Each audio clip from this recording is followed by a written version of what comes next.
Alors, j'ai lu à la une du Journal Canada français de ce qui est écrit, c'est que le bac vert deviendrait obligatoire et les sacs de vidange seront interdits. Alors, j'aurais dans un premier temps des questions, des précisions à demander soit à M. Latour, qui a été interviewé par le Canada français concernant ce qu'il a dit, comprendre un peu la situation. Et j'aimerais aussi rappeler que ma discussion ou mes informations, je l'ai fait toujours en toile de fond avec la politique de l'arbre et de faire une qualité de vie à Saint-Jean qui tient compte de l'environnement. Alors, est-ce que M. Latour est ici? Oui, mais je peux vous répondre, poser vos questions. Bon, d'accord, je vais vous lire ce qui est écrit dans le Canada français. La Ville de Saint-Jean s'apprête à adopter une mesure qui fera en sorte que l'époque des sacs de vidange éventrés et des poubelles rondes emportées par le vent sera révolue. Dès 2014, le bac vert sur roue sera obligatoire pour tout le monde. Nous croyons que ça va aider à contrer la croissance des corneilles, explique Sylvain Latour, porte-parole de la Ville. Alors, de premier abord, j'ai l'impression qu'on mêle les genres, là. Je ne sais pas qu'est-ce qu'on peut discuter ou si on peut discuter de tout cela en même temps. Je trouve que des poubelles rondes, en même temps qu'on parle des sacs éventrés, je peux comprendre qu'un sac éventré qui contient la nourriture peut attirer des corneilles, mais un sac éventré qui contient de l'herbe, ça n'attire pas les corneilles. Et lorsqu'on dit « nous croyons que ça va aider », est-ce que c'est anecdotique ou est-ce que c'est expliqué? Est-ce qu'il y a des études là-dessus qui disent que c'est vraiment efficace? Oui, ce qu'on a l'intention de faire, on a une résolution ce soir, c'est de mandater la MRC de faire une étude sur la possibilité. Il faut qu'il fasse une étude. Le résultat sera rendu au Conseil. Ce n'est pas automatique, ça va être en 2014. Mon mandat la MRC de faire une étude et nous revenir là-dessus. C'est certain que, malheureusement, malgré toutes les bonnes actions que l'on pose, que ce soit d'inviter les gens à mettre des couverts sur leurs poubelles, inviter, par exemple, les commerces à fermer tous leurs récipients, le reste, on a un problème de corneilles qui est majeur, puis on ne peut pas les anéantir à des tyrans ou, bon, il n'y a pas de façon de faire, sinon qu'essayer de leur couper la nourriture. La meilleure façon de la faire, bien sûr, c'est d'avoir des poubelles qui vont permettre effectivement qu'il n'y a pas de nourriture en nulle part en dehors des poubelles qui vont être conformes justement aux camions pour pouvoir comment on fait les bacs de récupération. Donc, c'est une tendance un peu partout. Nous autres, on va étudier, on va regarder la possibilité de le faire à Saint-Jean parce qu'on veut vraiment essayer de régler le problème des corneilles. Puis on pense qu'en faisant comme ça, puis on comprend que ça va demander des efforts aux citoyens, mais je pense que c'est comme ça qu'on va arriver à régler le fléau des corneilles. Sinon, on va cohabiter pas mal longtemps encore. Puis si ça continue comme ça, ils vont nous dépasser en population. À ce moment-là, il faudra peut-être regarder d'autres solutions là, que le bac, parce que lorsqu'on dit « nous croyons », je pense que ce n'est pas efficace à 100%, ne serait-ce qu'un bac qui ne va pas fermer parce qu'il y a trop de matière dedans. Il y a des trucs également qu'on peut employer pour ne pas que la nourriture attire. Moi, personnellement, je mets toujours mes restants de table nourrissants pour les corneilles dans le frigidaire, dans le congélateur, et ça marche. La semaine dernière, j'ai profité de la journée du vendredi pour faire une balade de ma résidence de Saint-Edmond jusqu'à la bande du canal, par la petite passerelle. Et puis, j'ai observé comme ça, sans faire d'enquête, ce qui se passait. Et je n'ai pas rencontré une corneille tout d'abord. Peut-être que ça n'a pas un bon matin. Et puis, j'ai quand même pris des notes. Je me suis fait une tête par rapport à ce que j'ai fait. Je voudrais vous en faire part. Est-ce que c'est possible? Oui, c'est assez bref. Oui, allez-y. Je vais essayer de faire vite. Tout d'abord, la problématique, on sait que les corneilles aiment dormir dans les arbres. J'ai des grands arbres chez moi. Ça arrive occasionnellement dans l'année qu'ils peuvent venir. Mais comme je n'ai pas de détritus dans mes poubelles, ils ne viennent pas m'achaler. Alors, on sait que les dortoirs à corneilles ont été quand même abolis autour des villes concernant les boisés. Et on peut comprendre que les corneilles peuvent être attirées par les grands arbres qui peuvent rester dans la ville. Je me demande également, comme deuxième point, est-ce que la cueillette aux 2 semaines que le Conseil a mis de l'avant cette année, en hiver, est-ce que le fait que ce soit aux 2 semaines ait pu attirer davantage de corneilles cette année? Je pourrais penser que oui. Et troisièmement, évidemment, il y a la négligence des gens qui peuvent faire en sorte qu'il y a des choses qui traînent. Mais comme je disais tantôt, j'ai l'impression qu'on mêle les genres, là. Je ne veux pas mêler les poubelles qui partent au vent avec les corneilles qui viennent manger dans les sacs éventrés. Deuxièmement, en quoi le bac résoudrait le problème plus qu'une poubelle qui est fermée et qui est écologique, les petites poubelles ordinaires? En quoi ça pourrait être meilleur qu'une poubelle ordinaire? Je ne suis pas convaincu du tout. Ça fait 30 ans ou presque que je reste dans ma maison. Je n'ai jamais perdu une poubelle au vent. Je me suis toujours recoupé de mes couvercles, là. J'ai peut-être perdu un couvercle pendant ce temps-là, mais pas plus.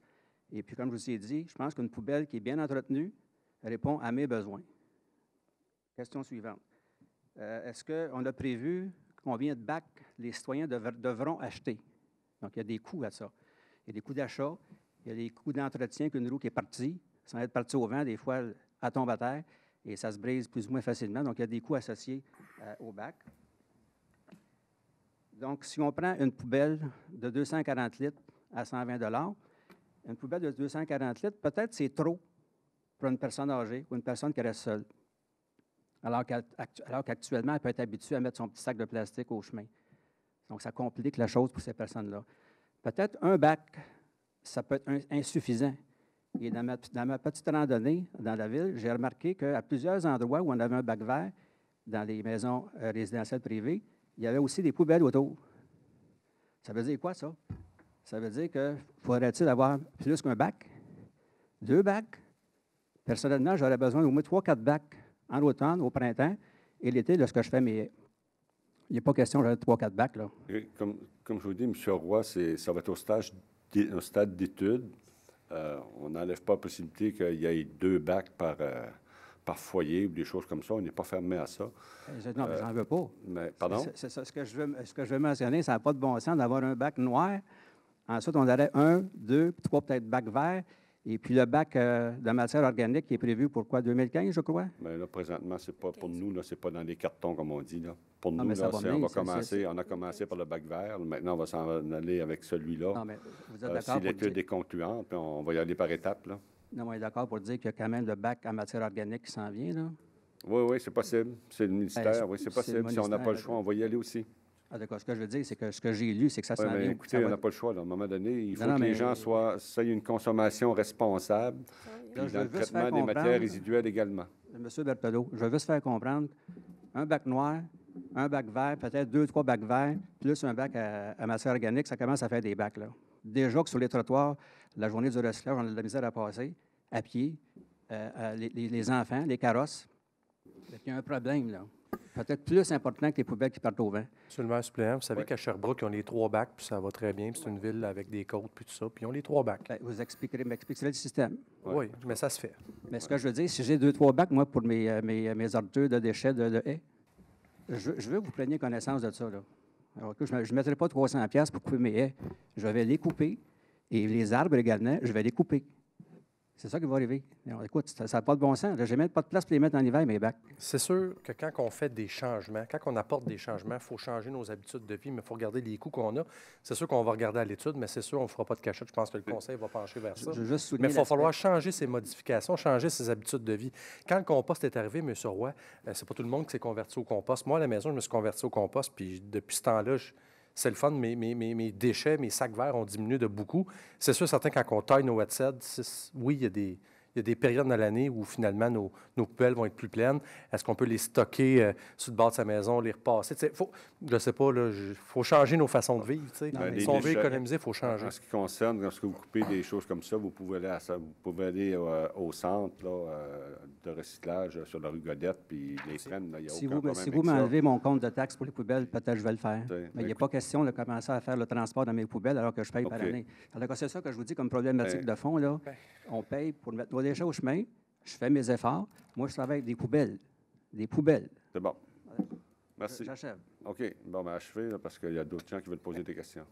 Alors, considérant les coûts d'achat ou d'entretien, la fréquence de la présence et du volume de bacs qui nuisent déjà sur les trottoirs, si on en rajoute de façon supplémentaire, ça cause des nuisances. L'espace de rangement qui est limité à mains endroits, surtout en hiver, dépendamment des propriétés de chacun d'entre nous. Je crois que les aspects pratiques reliés à l'utilisation du bac sont contraignants.